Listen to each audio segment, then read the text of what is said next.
10वीं कक्षा की विज्ञान विषय की इस ऑनलाइन क्लास में आप सभी का स्वागत है। मैं हूं शैलेश और आज हम पढ़ेंगे अध्याय पर्यावरण के बारे में। 10वीं कक्षा की विज्ञान का ये 15वां और अंतिम अध्याय है। आज इस अध्याय में हम पढ़ेंगे परितंत्र और उसके घटकों के बारे में। उसके बाद आहार श्रृंखला और आहार जाल, पोषक स्तर और ऊर्जा स्थानांतरण का नियम एवं जैव संवर्धन क्या है। तो शुरुआत करते हैं आज के अध्याय पर्यावरण की। अब देखिए यहाँ पे पर्यावरण शब्द को अगर हम परिभाषित करने की कोशिश करते हैं तो ये दो शब्दों से मेल से बना है। एक है परि यानी कि चारों तरफ का, और दूसरा है आवरण जो उसको ढक के रखता है। यानी कि हमारे चारों तरफ जो वातावरण है, जो पर्यावरण है, जिसके अंदर बहुत सारी गैसेस हो सकती हैं, उसके अलावा बहुत सारे जीव जंतु, कुछ जैविक जैविक चीजें, कुछ अजैविक चीजें, वो सारी चीजें मिलके एक पर्यावरण बनाती हैं। आपने भी कई बार समाचार पत्रों में या समाचार में या अपने बड़े बुजुर्गों से सुना होगा कि पर्यावरण पहले जैसा नहीं रहा, पर्यावरण में बहुत सारे बदलाव आ चुके हैं। तो वो पर्यावरण में क्या बदलाव आए हैं, क्यों वो पहले नहीं जैसा नहीं रहा, पहले क्या था और अब क्या है, चलिए इस पर्यावरण को ही हम समझते हैं। सबसे पहले इस पर्यावरण को समझने के लिए हम एक शब्द का इस्तेमाल करेंगे और वो शब्द है पारितंत्र। ये पारितंत्र क्या है? देखिए पर्यावरण जैसे हमने कहा कि हमारे चारों तरफ का जो क्षेत्र होता है, जो जो आवरण होता है, वो पारितंत्र क्या है? ये उस क्षेत्र का एक ऐसा हिस्सा है जिसमें जैव एवं अजैव घटक मिलके, जो दोनों ही प्रकार के हो सकते हैं, अनोन्य क्रियाएं करते हैं और प्रकृति में संतुलन बनाए रखते हैं, जिससे वे एक पारितंत्र का निर्माण करते हैं। जैसे आप कहीं भी रह रहे हो तो आपके चारों तरफ बहुत सारे लोग रहते हैं, उसमें अलग तरह के पशु पक्षी हो सकते हैं, वहां का तापमान कुछ हो सकता है, वहां का क्षेत्र कुछ अलग तरह का हो सकता है, जैसे पहाड़ियां वगैरह हो सकती हैं, हो सकता है आप जहां पे रह रहे हो वहां पे एक नदी बह रही हो। तो इस तरीके से जो वो सारी चीजें मिलकर निर्माण करती हैं उसको हम पारितंत्र, या दूसरे शब्दों में कहें, इंग्लिश में कहें तो इकोसिस्टम कहते हैं। तो इन सब से मिलके और वो इस प्रकृति में संतुलन बनाए रखने के लिए क्रियाएं करते हैं, आपस में क्रियाएं करते हैं। तो उस पूरे सिस्टम को जो बन जाता है उसको हम यहाँ पे कहेंगे पारितंत्र। अभी यहाँ पे जैसे मैंने शब्द इस्तेमाल किया जैव और दूसरा शब्द इस्तेमाल किया अजैव। ये जैव घटक या अजैव घटक क्या हैं? तो जैव घटक जो जीवित वस्तुएं हैं, उदाहरण के लिए पक्षी, भालू, हिरण, मछली, मानव, पेड़ या और भी कोई चीजें जो जीवित हैं। और उसके अलावा बहुत सारे इसके अंदर अजैव घटक भी होते हैं, जैसे कि पहाड़, पानी, तापमान, दाब, वर्षा, खनिज या और भी बहुत सारी वस्तुएं। आपने देखा होगा कि आप जहां पे घर में रह रहे हैं उस पे भी ऐसी बहुत सारे, आपके घर में पेड़ है तो उस पे चिड़िया भी आती होंगी, आप सब परिवार के सदस्य हैं, वो सारे जैव घटक हैं। परंतु जिस घर में आप रह रहे हैं वो अजैव है, क्योंकि वहां पे ईंटों से उसका निर्माण हुआ है, कंक्रीट से उसका निर्माण हुआ है, ऐसे ही लोहे की बहुत सारी वस्तुएं वहां पे लगी हुई होंगी। तो वो सारे के सारे, और उसके साथ साथ वहां पे क्या तापमान है उसका, गर्मियां हैं, सर्दियां हैं या बारिश हो रही है, वो सारी चीजें मिलके वो अजैव टाइप के रहेंगे। तो वो सारी चीजें मिलके एक इकोसिस्टम बनाती हैं, एक पारितंत्र का निर्माण करते हैं। अब यहाँ पे एक दो शब्द हमने सीखे, एक पारितंत्र और एक पर्यावरण। क्या इन दोनों के बीच में कोई अंतर हो सकता है? तो ऐसे ही दो अंतर यहाँ पे एक बार वीडियो पॉज करके देख लीजिए। चलिए अब आगे बढ़ते हैं। पारितंत्र में जैसे हमने देखा जैव घटक है, अजैव घटक है। तो क्या पारितंत्र भी अलग अलग प्रकार का हो सकता है?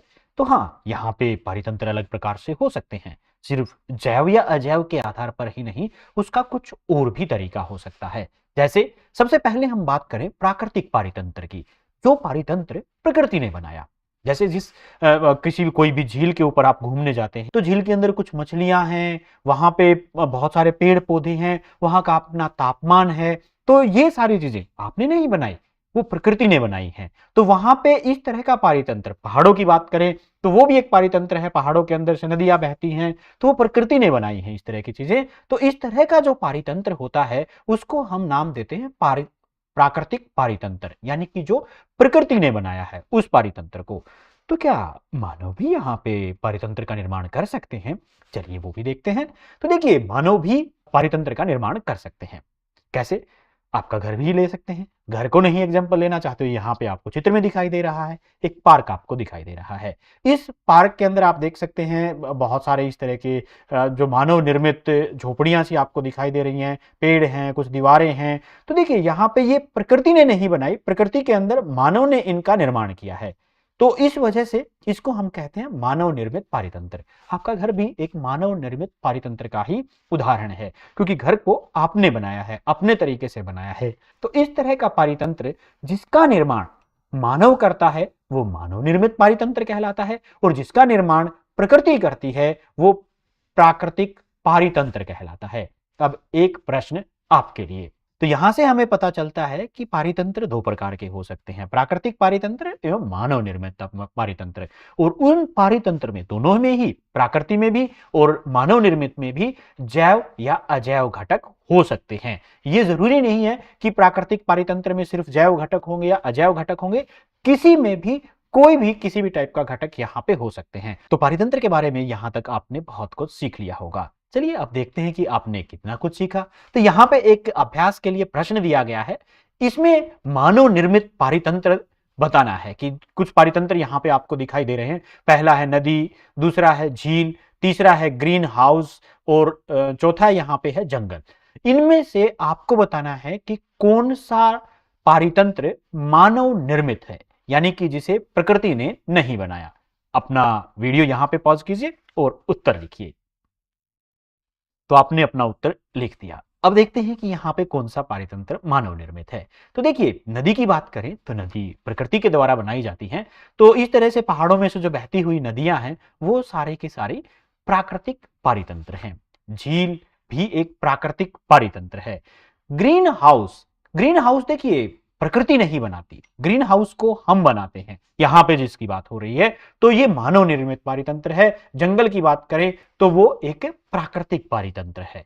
तो यहां पे इनमें से अगर देखा जाए तो सही उत्तर होगा इसका सी, ग्रीन हाउस एक मानव निर्मित पारितंत्र है। तो ये हमने कुछ पारितंत्र के बारे में समझा।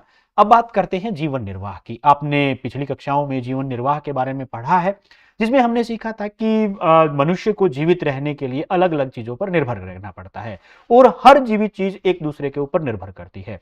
जैसे कि पौधे अपना भोजन प्रकाश संश्लेषण के द्वारा स्वयं बनाते, जिसके लिए उनको प्रकाश, मिट्टी और जल की आवश्यकता होती है। तो इस तरीके से पौधे अपने भोजन का निर्माण करते हैं और स्वयं किसी दूसरे जीव का भोजन बन जाते हैं।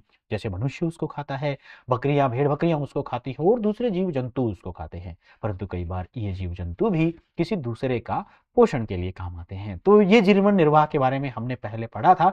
आइए अब उसी को थोड़ा सा और विस्तृत रूप से जानते हैं कि इस जीवन निर्वाह के लिए हमें जो यहाँ पे वस्तुएं उत्पन्न होती हैं, जो उत्पादक हैं, वो किस तरीके से और उनको किस हिस्सों में, कितने हिस्सों में बांटा जा सकता है। तो देखिए यहाँ पे हम इसको तीन मुख्य हिस्सों में बांट सकते हैं। पहला है उत्पादक। उत्पादक वो है जो सबसे पहले उस चीज का निर्माण करता है। जैसे यहां पे जीवन निर्वाह के लिए, जीवन के लिए बात करें तो हरे पौधे या नील हरित शैवाल जिसमें प्रकाश संश्लेषण करने की क्षमता होती है, वो उत्पादक है। उसको वो अपना भोजन स्वयं बनाते हैं। अपने भोजन के लिए दूसरे जीवों के ऊपर सामान्यतया निर्भर नहीं होते। तो जो जीव अपने भोजन के लिए किसी दूसरे के ऊपर निर्भर नहीं करते, उनको हम कहते हैं उत्पादक, या इंग्लिश में हम कहेंगे प्रोड्यूसर।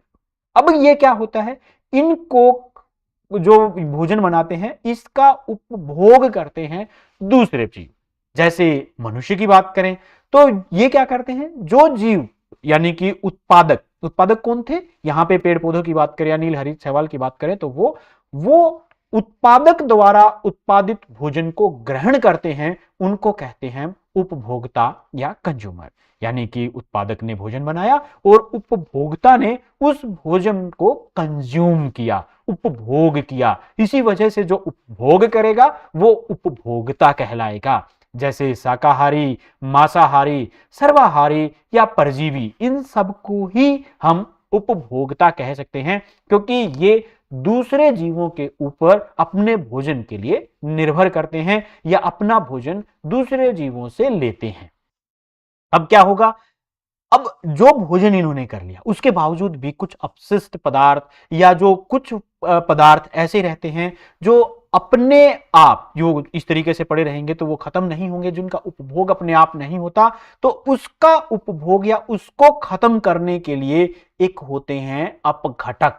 अपघटक क्या करते हैं? ये वो छोटे छोटे सूक्ष्म जीव होते हैं जो किसी भी पदार्थ का अपघटन कर देते हैं।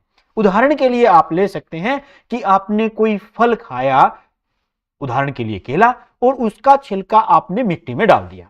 आपने ऑब्जर्व किया होगा कि वो केले का छिलका कुछ दिनों के बाद अपने आप खत्म हो जाता है या मिट्टी के अंदर पूरी तरह से खत्म हो जाता है। वो खत्म नहीं हुआ, वास्तव में वहां पे क्या हुआ है? उसका अपघटन हुआ है। अपघटन का मतलब उसको छोटे छोटे सूक्ष्म मिट्टी जैसे कणों में ही तोड़ दिया गया। इनको तोड़ने का जो काम करते हैं वो छोटे छोटे जीव होते हैं, सूक्ष्म जीव होते हैं, जिनके द्वारा ये अपघटन होता है या डिकम्पोज होता है, और उनको हम कहते हैं यहां पे अपघटक। अपघटक कौन हुए? जिन्होंने उसका अपघटन किया। किसने किया? सूक्ष्म जीवों ने किया। तो सूक्ष्म जीव अपघटक होते हैं। चलिए इस पूरी प्रक्रिया को एक बार दोहराते हैं। उत्पादक, जिन्होंने उत्पाद किया, जो अपने भोजन के लिए किसी दूसरे जीव के ऊपर निर्भर नहीं करते, जो स्वयं अपने भोजन का निर्माण करते हैं। इन्होंने उत्पाद किया, उसका उपयोग कर लिया या उपभोग कर लिया कंज्यूमर ने या उपभोक्ता ने। उपभोक्ता कौन है? जो उसके बने बनाए भोजन के ऊपर निर्भर करता है, यानी अपने भोजन के लिए किसी दूसरे पर निर्भर करना पड़ता है। पर और तीसरा, यहां पे जब ये काम खत्म होता है, अब वो जीव मर गए, गल सड़ गए, तो वहां पे ऐसी स्थिति में क्या होता है? तो उसको गलाने या सड़ाने का जो काम करता है, अंत में जो भी वस्तुएं इस तरह की होती हैं उनका अपघटन कर दिया जाता है सूक्ष्म जीवों के द्वारा, और उसको हम कहते हैं अपघटक या सामान्यतया कहें डीकंपोजर। तो इस तरीके से जीवन निर्वाह चलता रहता है, और ये फिर आपने पढ़ा भी होगा पिछली कक्षाओं में कि इस तरीके से खाद का निर्माण होता है। ये खाद पौधों के लिए आवश्यक पोषक तत्व का निर्माण करती है। तो ये एक पूरा साइकिल लगातार चलता रहता है, और इसे ही हम कहते हैं जीवन निर्वाह। तो जीवन निर्वाह के बारे में यहां पे हमने कुछ सीखा। अब देखते हैं कि आप इसको कितना समझ पाए। इस प्रश्न का उत्तर आप यहां पे दीजिए वीडियो को पॉज करके। यहां पे अभ्यास प्रश्न आपके लिए है, उपभोक्ता को अपना भोजन बनाते हैं। कौन बनाते हैं? खालिस्तान में आपको यहां पे भरना है कि कौन अपना भोजन, उपभोक्ता को अपना भोजन बनाते हैं। तो सही उत्तर इसका ये रहा। अपमार्जक, अपमार्जक कहें या डिकम्पोजर कहें, सबसे पहले होते हैं उत्पादक, फिर उसको कंज्यूम करने वाले उपभोक्ता, और सबसे अंत में अपमार्जक। तो जीवन निर्वाह के लिए एक चीज स्पष्ट हो जाती है कि उत्पादक अपना भोजन स्वयं बनाते हैं, उसको भोग कर लेते हैं उपभोक्ता, और फिर उपभोक्ता को डिकम्पोज करने का काम कर देते हैं अपमार्जक। तो इस तरीके से ये एक साइकिल लगातार चलता रहता है, और ये भोजन की एक श्रृंखला बनाती है, जिसको हम नाम देते हैं यहाँ पे आहार श्रृंखला। आहार श्रृंखला का मतलब, श्रृंखला का मतलब होता है एक श्रेणी जिसमें लगातार चलती रहती हैं चीजें, एक के बाद दूसरी, दूसरी के बाद तीसरी। आहार श्रृंखला यानी कि भोजन की श्रृंखला। भोजन कोई बनाएगा, उसको कोई खाएगा, फिर उसको कोई खाएगा। कहने का मतलब ये एक चेन लगातार बनी रहे। तो क्या मतलब हुआ? श्रृंखला जिसमें एक जीव दूसरे जीव का, एक जीव दूसरे जीव को भोजन के रूप में खाते हैं, उसे हम कहते हैं यहां पे आहार श्रृंखला। जैसे यहां पे घास अपने आप उत्पन्न होती है, अपना भोजन, ये उत्पादक है। उसको खाया हिरण ने, तो हिरण उस घास को खा जाता है, और उस हिरण को खा जाता है शेर। तो यहां पे आहार श्रृंखला बनी घास से हिरण, और हिरण को खाया शेर ने। तो यहां पे ये एक आहार श्रृंखला बन गई है। परंतु आहार श्रृंखला सिर्फ एक यही नहीं है, उसके अलावा बहुत सारी आहार श्रृंखलाएं यहाँ पे हो सकती हैं, क्योंकि जीवों के खाने के तरीके अलग अलग हो सकते हैं। यहाँ पे मैंने मानव को नहीं दिखाया, हम मानव हैं, हम भी भोजन खाते हैं। इसके अलावा और भी बहुत सारे जीव हैं जो भोजन करते हैं या भोजन के लिए किसी उत्पादक के ऊपर निर्भर करते हैं।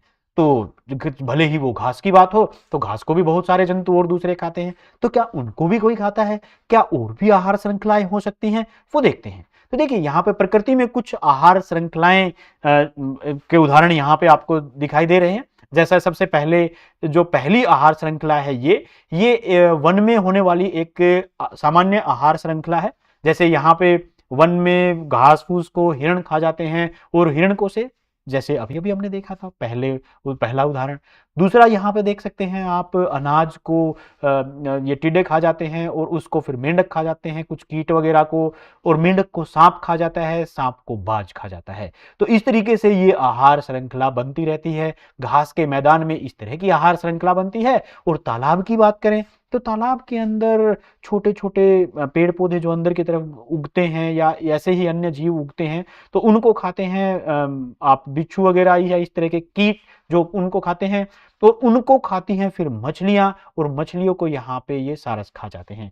तो इस तरीके से अलग अलग प्रकार के जीव जंतु होते हैं जो आहार श्रृंखला का निर्माण करते हैं। इसके अलावा भी और भी बहुत सारी आहार श्रृंखलाएं हो सकती हैं, और उन अनेकों आहार श्रृंखलाओं में से कुछ उदाहरण आप अपनी नोटबुक के अंदर भी नोट कर सकते हैं। चलिए आगे बढ़ते हैं इसमें।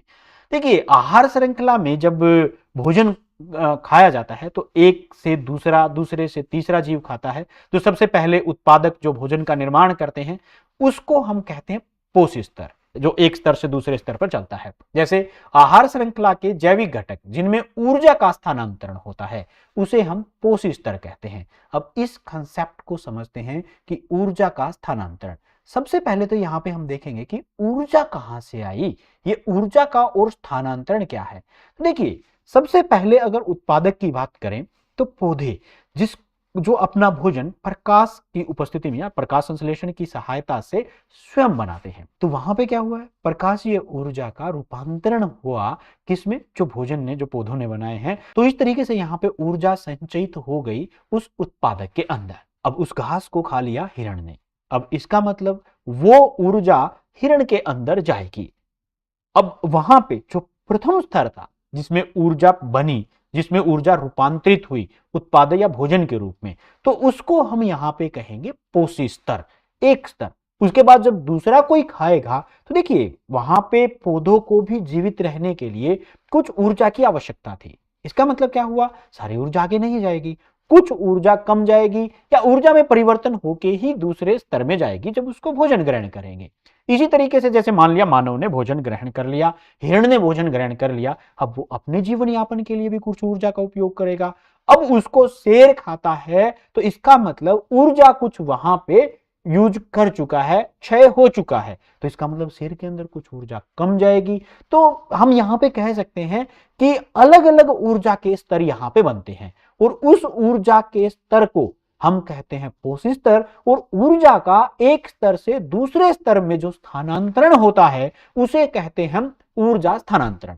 अब यहां पे क्या हो रहा है, उत्पादक की बात करें तो देखिए यहां पे ये उत्पादक है जिसको हम प्रथम पोषी स्तर कहते हैं। अब यहां से कुछ ऊर्जा, प्राथमिक उपभोक्ता हम हिरण की कह सकते हैं या कोई और दूसरे जीव की बात कर सकते हैं, उसे द्वितीय पोषी स्तर। अब उसको कोई खाता है तो वो तृतीय पोषी स्तर, और उसको भी कोई खा जाता है तो वो चतुर्थ पोषी स्तर होता है। तो इस प्रकार से अलग अलग पोषी स्तर का निर्माण होता है, जीवों के ऊपर निर्भर करता है कि कौन किसको खा रहा है, एक के बाद दूसरा, दूसरे के बाद तीसरा, तीसरे के बाद चौथा। तो इस तरीके से पोषी स्तर बनते चलते हैं, और ये होता है ऊर्जा का स्थानांतरण।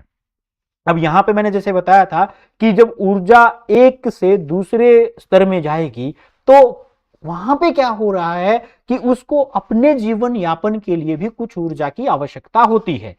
इसका मतलब क्या हुआ कि कुछ ऊर्जा का उपयोग वो अपने जीवन यापन के लिए कर लेते हैं, तो ऊर्जा का क्षय होता है। जैसे यहां पे हम उदाहरण लें तो हरे पौधे सूर्य की ऊर्जा का सिर्फ 1% भाग जो पत्तियों पर पड़ता है उसे अवशोषित करते हैं और खाद्य ऊर्जा में परिवर्तित करते हैं।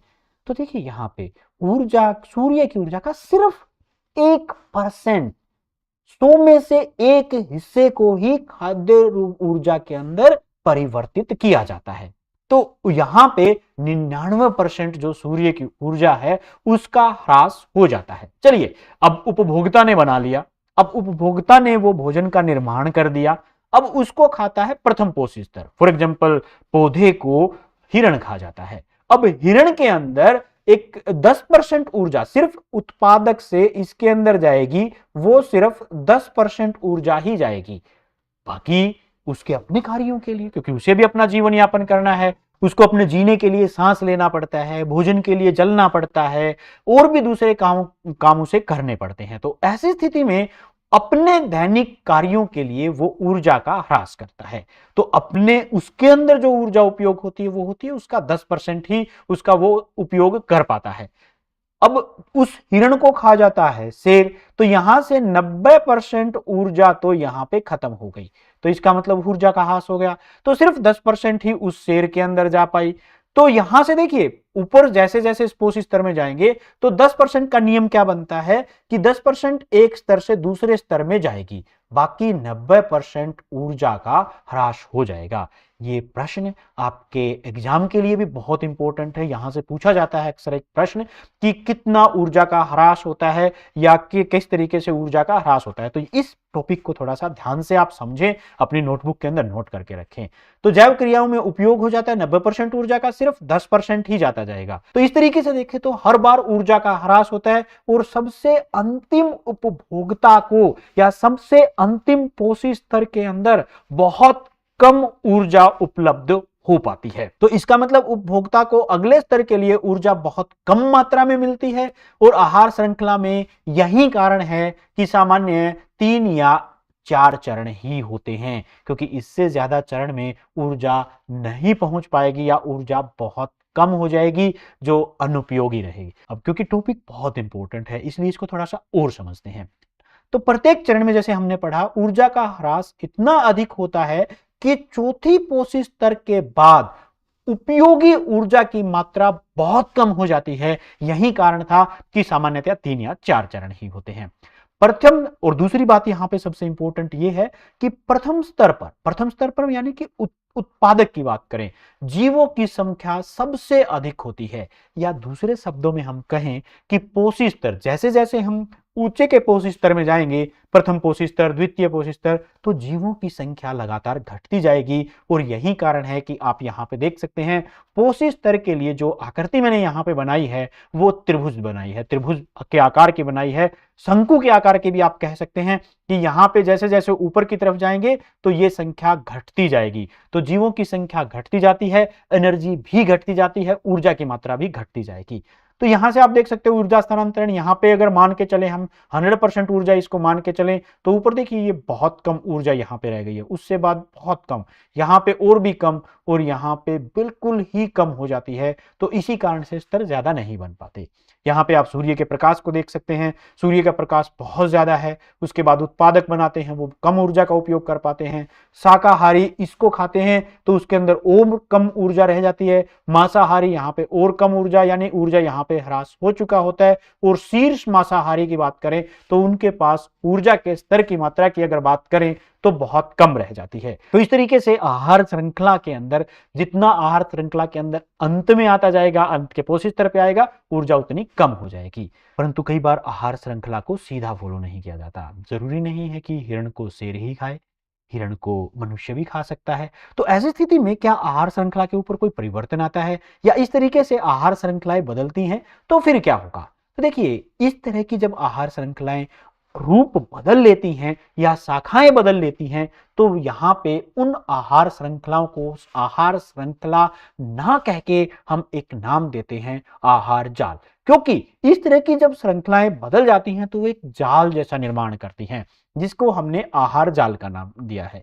आहार श्रृंखलाएं आपस में प्राकृतिक रूप से जुड़ी होती हैं जो एक जाल का रूप धारण कर लेती हैं, जिसे हमने आहार जाल कहा। यहां पे आप देख सकते हैं कि ये एक आहार श्रृंखला चल रही थी, यहां पे भी चल रही थी, परंतु इस मेंढक को यहां से सांप भी खा रहा है, इसी मेंढक को यहां पे ये भी खा रहा है, सांप को बाज भी खा रहा है, सांप को यहां पे मोर भी खा रहा है, और पौधों की बात करें तो मोर डायरेक्ट पौधों को भी खा रहा है। तो इस तरीके से आप देख सकते हैं कि अलग अलग प्रकार से यहाँ पे खरगोश खाया जा रहा है, खरगोश को यहाँ पे ये लोमड़ी खा जाती हैं या इस तरह के और दूसरे जीव खा जाते हैं, इनको फिर शेर खा जाता है। तो ये सीधा नहीं रहा, यहाँ पे भी बदलाव आ गया। तो इस तरीके से अलग अलग जीवों को अलग अलग प्रकार के जीव खा लेते हैं। तो यहां से इस प्रकार से अलग अलग श्रृंखलाएं बन जाती हैं और वो श्रृंखलाएं फिक्स नहीं रहती। इस वजह से यहाँ पे हम इसको आहार जाल कहते हैं। परंतु यहाँ पे आप ये नीली रेखाएं देख पा रहे होंगे, इसके अंदर ये नीली रेखाएं पोषी स्तर को बताती हैं, और सबसे नीचे वाला ये प्रथम पोषी स्तर, ये द्वितीय पोषी स्तर, तृतीय पोषी स्तर और चतुर्थ पोषी स्तर। तो इस प्रकार से यहाँ पे ऊर्जा की मात्रा कम और ऊर्जा का ह्रास यहां तक पहुंचते पहुंचते सबसे ज्यादा हो जाता है। तो इस प्रकार से आहार जाल का निर्माण होता है।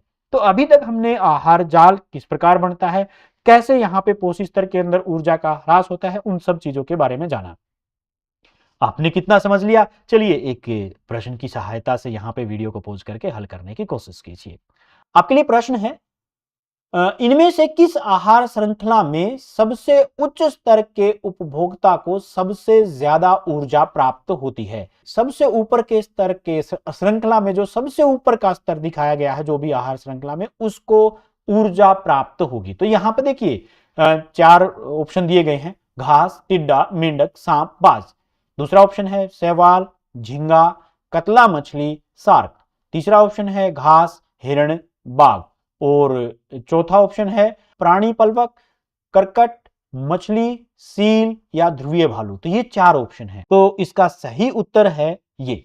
यहां पे आप देख सकते हैं घास, हिरण या बाघ। इसके अंदर जो बाघ है उसको सबसे ज्यादा ऊर्जा मिलेगी। क्यों मिलेगी?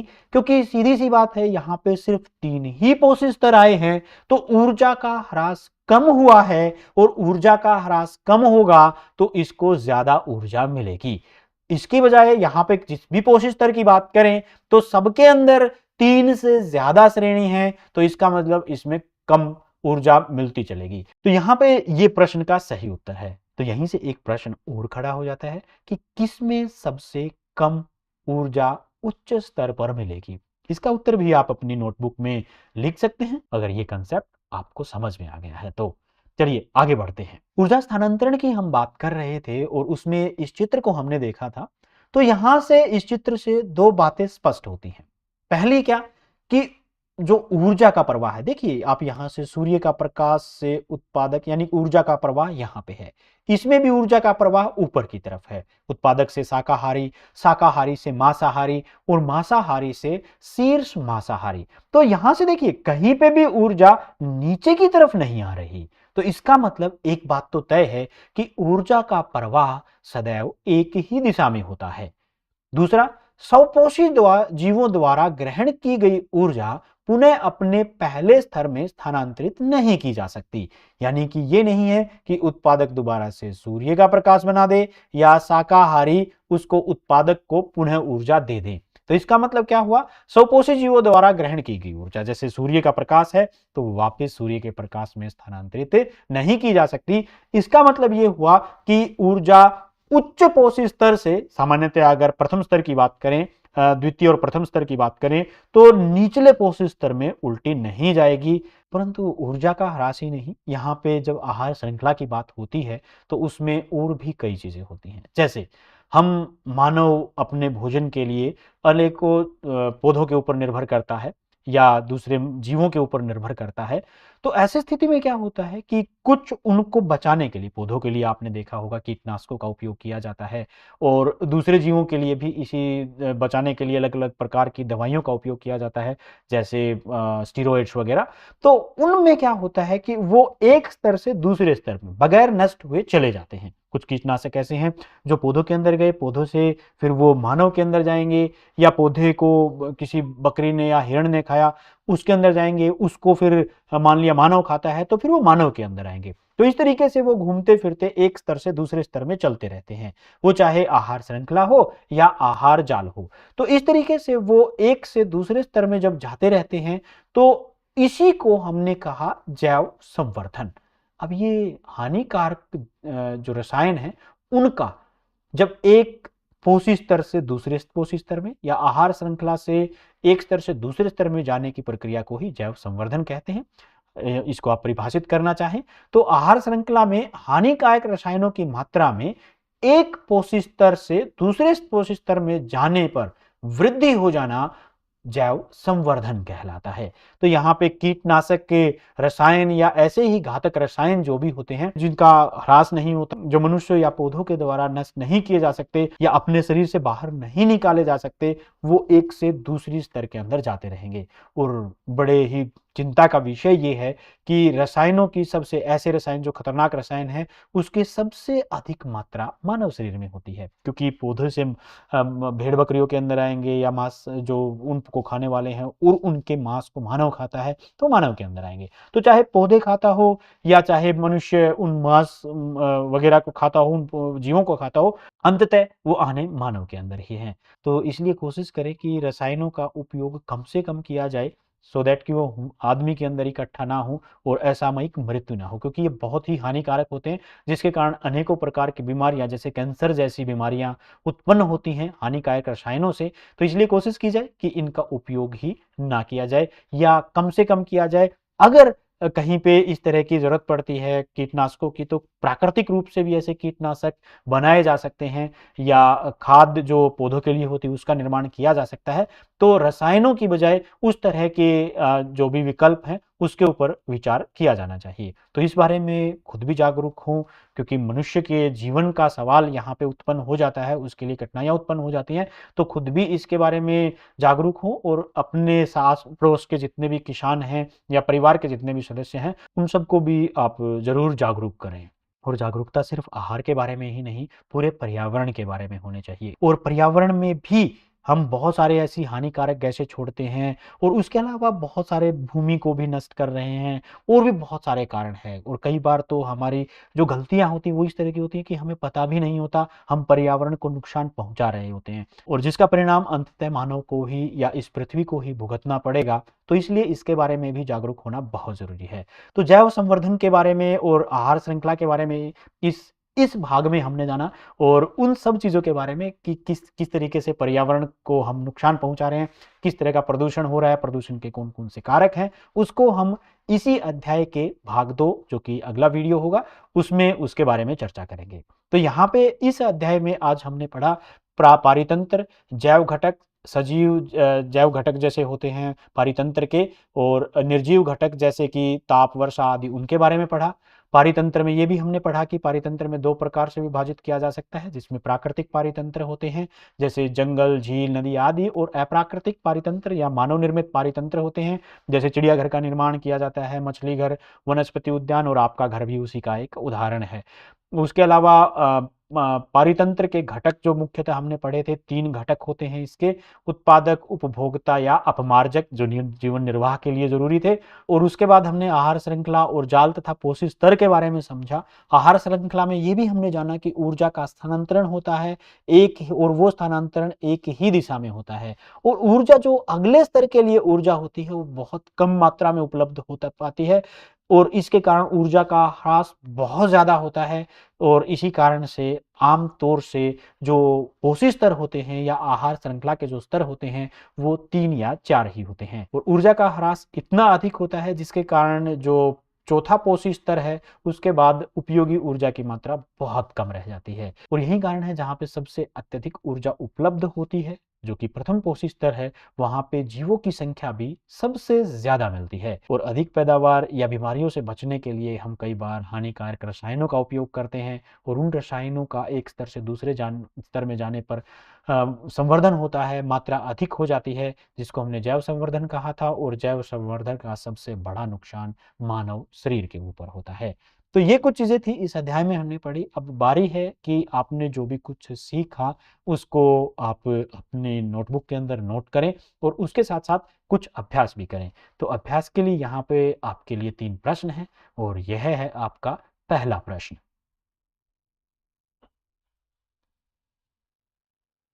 यह है आपका दूसरा प्रश्न और यह है तीसरा प्रश्न। तो इन तीनों ही प्रश्न को आप अपनी नोटबुक के अंदर भी नोट करें और यहाँ तक आपकी अभ्यास पुस्तिका में भी आपको कोई भी अभ्यास के लिए प्रश्न मिलते हैं उनको भी अपनी नोटबुक के अंदर हल करने की कोशिश करें। अब पर्यावरण प्रदूषण और वो कैसे होता है और उस पर्यावरण को हम कैसे संरक्षित कर सकते हैं उसको हम जानेंगे भाग 2 में। Thank you very much.